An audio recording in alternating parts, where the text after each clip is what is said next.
So, there I was, Jenna, just cruising through the local park, headphones in, blaring some old school rock.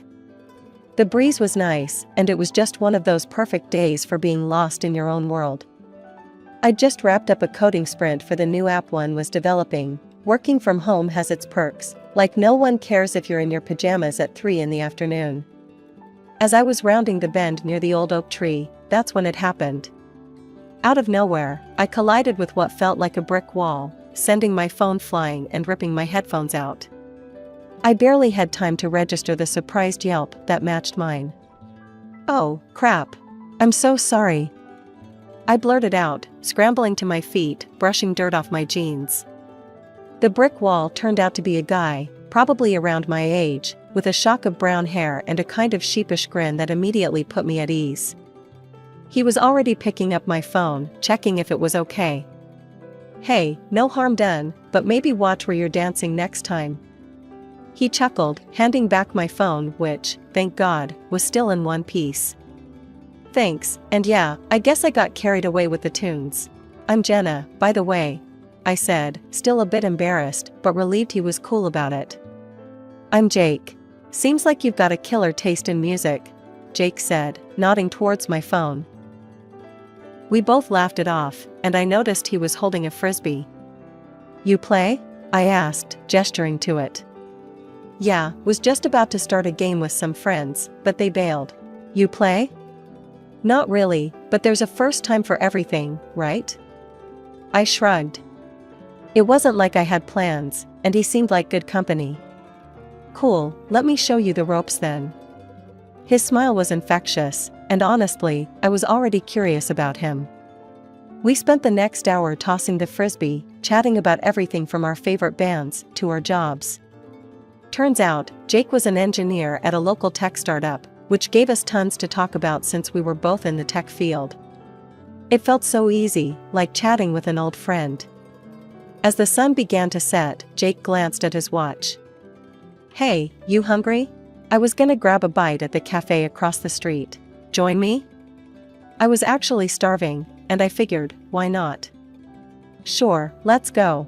But just a heads up, if they have chili fries, I'm not sharing," I warned him playfully. "Huh, challenge accepted. Let's see if their chili fries are worth the hype then," he said as we started walking towards the cafe. By the time we said goodbye, it was clear this wasn't going to be just a one-time thing. Jake asked for my number, and I gave it to him, feeling that buzz you get when you know something good just started. After a few months of dating Jake, things were going pretty damn well. But like every romantic movie where the sun's always shining, there had to be a cloud somewhere. That cloud, in my story, turned out to be Linda, Jake's mom. "So, you're finally going to meet my mom," Jake said one Saturday morning as we were having breakfast. He had this half-smile, half-wince thing going on. "Just a heads up, she's a bit intense." "Intense like how?" "Like secret government conspiracy intense or believes in aliens intense?" I joked, trying to lighten the mood. "More like reads your horoscope and judges your life choices intense," he replied, shaking his head. We drove over to Linda's house later that day. It was one of those perfectly manicured homes you see on TV shows, where you know something's too good to be true. Jake knocked, and the door swung open.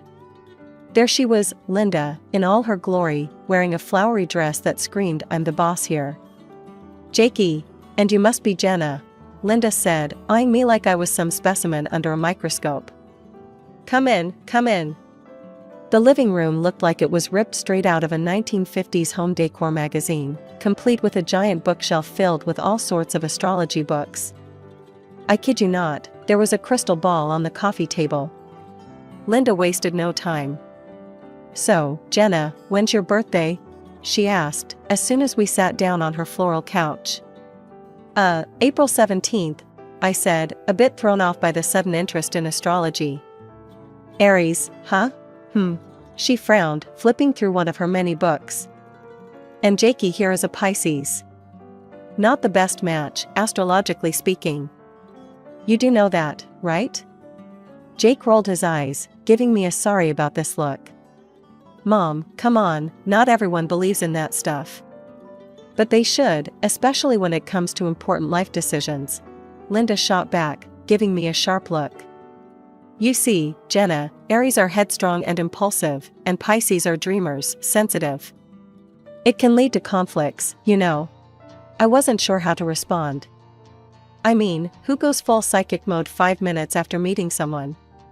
Well, we've been getting along just fine so far, I managed to say, trying not to offend her but also standing my ground. Linda hummed disapprovingly, tapping her fingers on her astrology book. We'll see about that. Life's not just about the good times, dear. The rest of the visit was pretty awkward. Linda kept dropping hints about ensuring compatibility and watching out for the retrogrades. I couldn't believe the stuff coming out of her mouth. Jake was super apologetic on the drive home. Sorry about that. She can be a bit much, he admitted, looking genuinely embarrassed. A bit much? Jake, she basically said we're doomed because I'm an Aries, I said, trying to laugh it off, but honestly, it stung a bit. Driving back, I mulled over everything.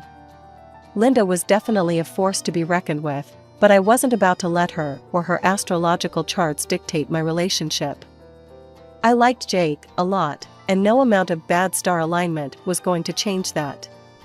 So there we were, a year into this whirlwind, and somehow, despite all the cosmic crap Linda tried to throw our way, Jake popped the question. We were at our favorite pizza spot. Jake got all nervous, which was funny because he's usually Mr. Cool. He slipped the ring box across the table right as I was about to dive into a slice. Jenna, will you marry me? He blurted out, almost knocking over his drink. I was so shocked I nearly choked on my pizza. Hell yes, I managed to get out once I stopped coughing.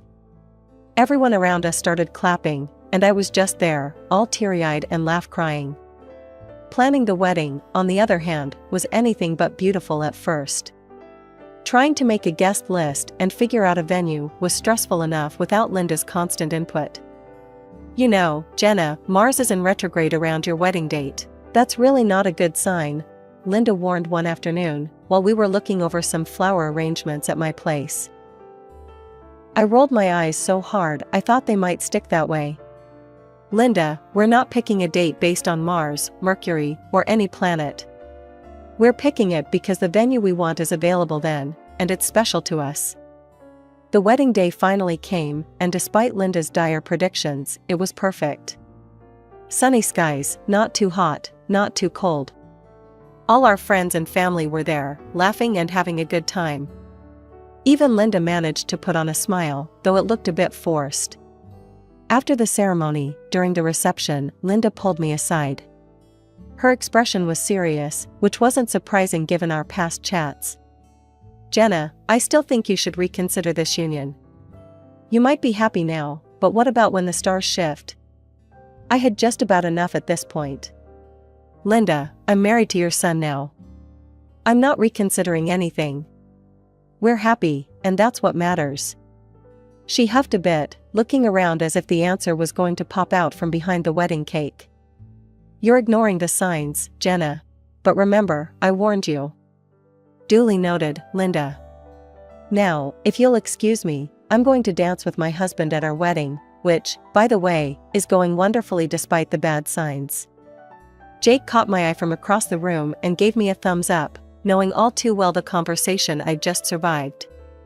We spent the rest of the night dancing, laughing, and truly enjoying every moment. Life after the wedding felt like a sweet dream, but as with all dreams, reality has a way of creeping in. Linda's relentless comments were that reality for me. Every time we visited, she'd have some snarky comment ready. One Sunday afternoon, we were at her place for what I hoped would be a peaceful visit. No such luck. So, Jenna, Linda began as she served the tea. Still no good news on the baby front? You know, I read that some people are just cursed. Bad energy or something. I almost choked on my tea. Linda, really, that's not how it works. We've seen the doctor, everything's fine. These things take time. Time, huh? Or maybe it's just not meant to be. She shrugged, sipping her tea like she hadn't just suggested my uterus was cursed. I was fuming, but Jake squeezed my hand under the table, a silent plea to keep my cool. Changing the subject, I mentioned our latest big project. Actually, we'd been house hunting. Found a great place, and we're thinking of putting down an offer. Linda perked up, her interest obviously piqued. A house, huh? And how are you affording that? Jake's doing well, but houses aren't cheap. I was proud of our independence and financial stability. Actually, I've been doing really well with the app development. We're putting in equal amounts. She scoffed, setting down her cup a little too hard. Well, isn't that convenient? Living off my son and now spending his money on a house. It's classic, really. We left soon after, but her words stung. It was the same old song, no matter how hard I worked or what I achieved. The house buying process was a breath of fresh air compared to dealing with Linda. We found a beautiful place, perfect for us, and moved in a couple of months later. I thought owning our new home would prove to Linda that I wasn't the gold digger she painted me to be. But instead, it just fueled her fire. At our housewarming, which Linda attended out of familial obligation more than anything, she pulled me aside while Jake was busy with other guests. Must be nice, living large on someone else's dime. But we both know the truth, don't we? Just make sure he doesn't find out about your little side flings, she hissed, glancing around to make sure no one else could hear. I stared at her, shocked and angry. What are you even talking about?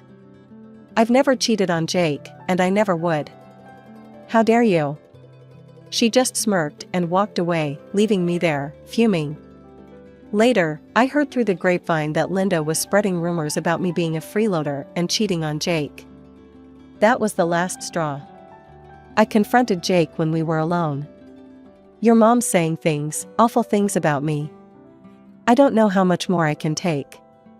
Jake was furious. She what? That's it. I'm going to have a word with her. This has to stop. He did, and he told Linda she needed to back off or she wouldn't be welcome in our home anymore. She didn't take it well and called me the next day, furious. You're trying to cut me off from my son, you witch. I know what you're up to, bringing men into the house when Jake's gone. Don't think I don't know.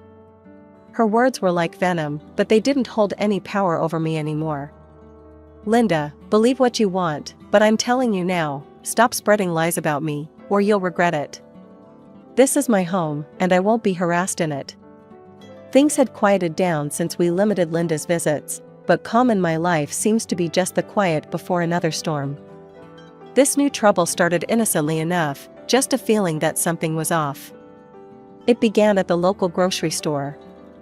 I was loading bags into the car when I got this prickly feeling on the back of my neck, like someone was watching me. I glanced around and caught a glimpse of a man at the far end of the parking lot.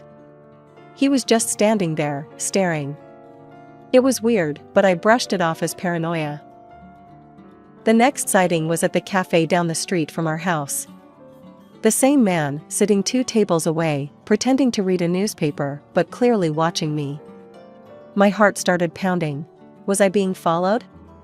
When I saw him a third time, just standing across the street from our house, that's when I really freaked out. This was no coincidence. This guy was tracking me. I told Jake about it that night. Babe, there's this guy, I've seen him around a lot lately, and it feels like he's following me. Jake looked concerned, but he was trying to be the rational one. Are you sure? Maybe you're just overworked and stressed. Why don't you take a break for a few days?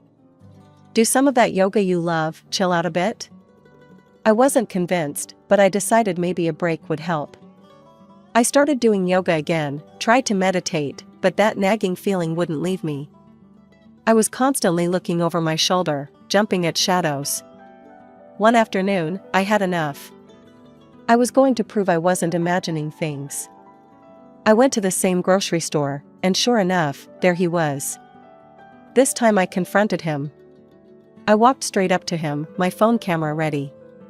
Why are you following me? Who are you? The man looked startled, then tried to walk away, but I was too quick.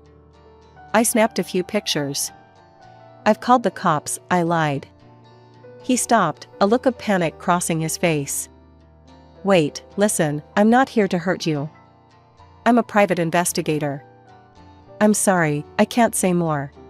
In the evening, we ran into him again in the parking lot of our house. Jake confronted him, grabbing him by the collar. You better start talking, or I'm calling the cops right now. The man finally broke. Look, I was hired by your mother. She wanted proof of infidelity. I swear, I didn't find anything, because there's nothing to find. Jake called Linda immediately. Mom, what the hell are you doing? Hiring someone to spy on Jenna?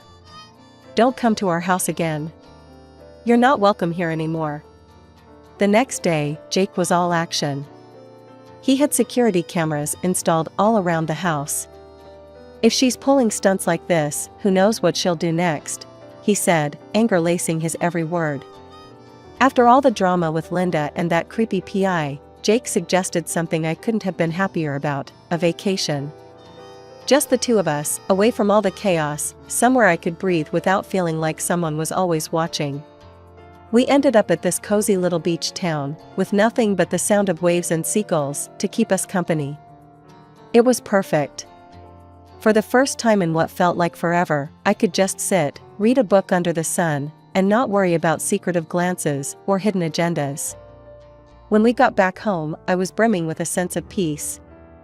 That peace only grew when I discovered something incredible: I was pregnant. After years of trying and facing Linda's harsh words, it had finally happened. But with the joy came a wave of protectiveness. Given everything with Linda, the last thing I wanted was to put our little bubble of happiness at risk. So, we decided to keep the pregnancy under wraps, especially from Linda. Let's just keep it between us and my folks for now, I told Jake, who was over the moon about the baby. Yeah, I don't want my mom spoiling this with her negativity. We'll tell the world when we're ready, he agreed. Since I worked from home, hiding my growing belly wasn't as hard as it might have been. I swapped my fitted tees for looser shirts, and if I ever went out, I was all about those flowy dresses. But the thing was, my belly wasn't really showing that much. I was past my first trimester, yet there was barely a bump. I mentioned it to my doctor during one of my checkups, trying to keep the worry out of my voice. He gave me a reassuring smile. Every woman's body is different, Jenna. Some show a lot, and some don't show much at all. As long as the scans are normal and the baby's healthy, you've got nothing to worry about. As the weeks rolled on, only Jake, my parents, and I knew about the little life growing inside me. It felt like our precious secret, a small miracle just for us. We'd sit in what would be the nursery, planning and dreaming about the future. I think we should paint it yellow, Jake said one evening, looking around the room. Yellow's nice. Bright and happy, I agreed, picturing our little one in their crib, the walls a sunny backdrop. This little bubble of joy was ours to cherish, and for now, that was all that mattered. Linda's shadow lingered at the edge of our happiness, but inside our home, within our little growing family, we were safe. 8 months in, and my pregnancy was now pretty obvious, no more hiding the baby bump. Jake and I decided it was time to celebrate with all our family and friends, even Linda. I figured maybe if she saw how real and beautiful this was, she might drop her vendetta. We threw a big bash at our place, decorating the backyard with lights and flowers. I felt like royalty, floating among our guests with Jake by my side, everyone so excited and happy for us. Well, almost everyone. Linda arrived late, her face stormy as ever. I braced myself for her usual antics, but hoped she'd keep it together for the sake of the day. No such luck. As I was mingling, I overheard her chatting, well, more like conspiring, with a group of relatives. This is all a show, Linda hissed, not even bothering to lower her voice. Mark my words, she's not pregnant. It's just a ploy to bind Jake tighter and dig into his wallet more. Her words stung, but I wasn't about to let her ruin this day. I approached her, smoothing down my dress, trying to keep my voice even. Linda, can we talk? She looked me up and down, skepticism written all over her face. What's there to talk about? You think you can fool everyone, but not me. I took a deep breath, keeping my cool. I'm really pregnant, Linda. There's a baby, our baby, Jake's and mine. Can't we put our differences aside, just for today, for the sake of the baby? She scoffed, a harsh laugh escaping her. You're unbelievable. Do you really think I'd fall for this charade? Frustrated but not wanting to cause a scene, I tried once more. Linda, please. It's a celebration. Let's just enjoy the day. She snorted, turning away from me and heading upstairs to the second floor of our house. I hesitated, then followed her, not wanting her to spread more poison among the guests. Upstairs, I found her in the hallway, fuming. Linda, why can't you just be happy for us? In a month, you'll see. There's a baby, a real baby. She whirled on me, her eyes cold. There is no baby. You're a con artist, Jenna. Always have been. I felt a mix of anger and sadness, tears pricking at the edges of my eyes. I don't know why you're doing this, but it's going to stop. Turning to leave, I started back down the stairs to the living room, eager to get away from her negativity. But as I took the first step, I felt a sharp shove from behind. My feet lost their grip, and I tumbled forward, the world turning upside down as I fell. The last thing I saw was the blur of the party decorations and the horrified faces of our guests, before everything went dark. When I finally came to, the harsh glare of hospital lights and the steady beep of monitors greeted me. I was disoriented, my body aching all over. I turned my head and saw Jake, sitting next to me, his face pale and drawn with worry. He immediately leaned closer, taking my hand. Jenna, thank God you're awake. How do you feel? Where's the baby? I asked, panic rising in my chest before I could even gauge my own pain. Jake's eyes were filled with concern, and he squeezed my hand tighter. They had to, they induced labor, to save him after your fall. He's on support, but he's fighting. Tears welled up in my eyes, and a sob choked me. Is he going to be okay? I managed to stammer between breaths. They're doing everything they can, Jake assured me, brushing a tear from my cheek. As I lay there, the memories of the fall flashed through my mind, the shock of being pushed, the terrifying tumble, Linda's face just before I turned to descend the stairs. Jake, I said, my voice firmer despite the fear. Linda pushed me. She did it. Jake's face contorted with confusion and distress. What? No, Jenna, it must have been an accident. It wasn't, I insisted, feeling a surge of frustration. Check the cameras. Please, just look. He nodded, standing up stiffly, his movements betraying his own fear and turmoil. After a few tense minutes, he returned, his face ghostly. I saw it, he said quietly. You were right. It's all there on the video. My mom pushed you. His next action was to call the police. I could only hear his side of the conversation, his words clipped, his tone a mix of anger and disbelief. When he hung up, he explained that they were taking his mother into custody. The next few days were a blur. Our son, tiny and fragile, fought for his life in his glass little bed, surrounded by beeping machines and bustling nurses. I prayed every moment I was awake, my heart living in that incubator with him. Linda was charged and brought to trial. Her defense was absurd. She claimed it was all a joke, that she'd wanted to prove I was lying about my pregnancy. I didn't mean any harm, she told the court. I just wanted everyone to see the truth. But the evidence was undeniable. The video didn't lie. The judge sentenced her to 2 years and ordered her to pay restitution. The sale of her house would cover the medical expenses and rehabilitation for our son. Months rolled into a year, and our little boy grew stronger every day. The rehabilitation was tough, endless appointments and therapies. But he was a fighter, and slowly, he caught up to his peers. By his second birthday, you couldn't tell he had such a rough start. Jake and I were a team through it all, our bond solidified through the trials we'd faced. As for Linda, her actions had severed any chance of reconciliation. I made it clear, and Jake agreed, that she was not to be part of our lives or our son's life. It was a harsh decision, but necessary for our family's well-being. And as I watched our son, healthy, happy, and vibrant, it felt like the entire universe had shifted, aligning just for us, in spite of everything. Linda's shadows no longer lingered, all that remained was the light of our little family, stronger and more radiant than ever.